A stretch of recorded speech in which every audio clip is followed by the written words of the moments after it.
name is Samuel Ampedu. Should our educational system be targeting students who are fit for the traditional work setting, or they should be churning out students who are critical thinkers? I feel like every student has a little bit of critical thinking in them, and then in the generation or the era that we are in, there are not much job opportunities for us to be pushing the students into the traditional workforce. And then now people are more creative and more like in tune with their potential. So it would be good if the educational system or educational institutions actually focus on students who are very creative, like entrepreneurs, come up with great ideas that can be their own bosses and then work for themselves. Because the traditional workforce is already choked. There are some students that have already gone to the university and then gotten their certificates and all of that, and they're still at home. Some of them have been able to discover their potential and actually place that into creating job opportunities for themselves. So with that, you can already see that even students are already trying to find ways and means to make a living for themselves and not wait on the traditional workforce to like make something for themselves. So it will be good if the educational institutions focus on students that can that have critical thinking abilities and then come up with innovative ideas.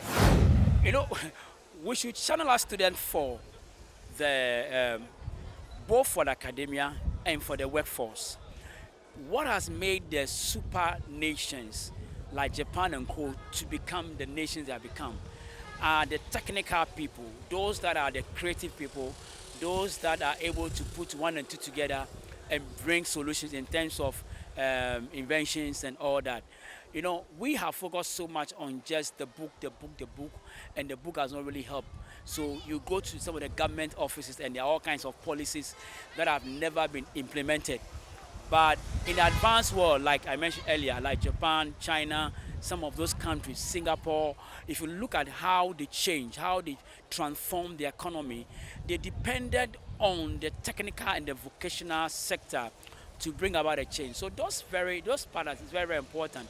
If we can focus on that, we can see massive change, because those are the people that bring about the buildings, the engineers. You know, you see a new phone, somebody thought of a model and brought it out. So those are the things that make the difference. You see a new laptop, somebody thought about it. You see a car that has a different design. It's all coming from those sectors. So unless we begin to focus on that and give much attention to that, we'll still be laid back, right? So it's a very important aspect that we can move into, aside the grammar. The grammar is good for academia to train people, but then we should not just focus on that. We should focus on industry, what can change economy.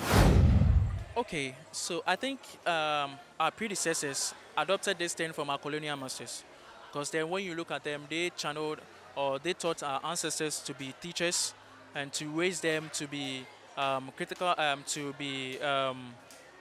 thinkers, to look like them, to get them to be the teachers and the doctors. But I think we shouldn't do that.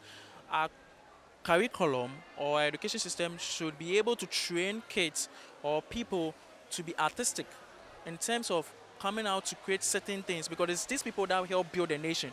If we have engineers, if we have enough engineers, we have enough things like carpenters, we have masons, people that are nation builders. Those are the people. So we need to create such people in the environment. Those are the people that can help develop the country, not the bankers, though they play crucial role. It looks like almost all Ghanaian child and students are trained, or their minds are channeled to just grow up to be a doctor, grow up to be a banker, grow up to be whatever. But when you talk about things like, oh, I want to be an architect, or I want to be a mason, or I want to be a mechanic, those things are not allowed in our homes because we feel like they are of low class. But those are the ones that are very, very important. And if we channel our resources into all those kind of things, it will actually help people, build a nation as we want a nation to be built. Yeah.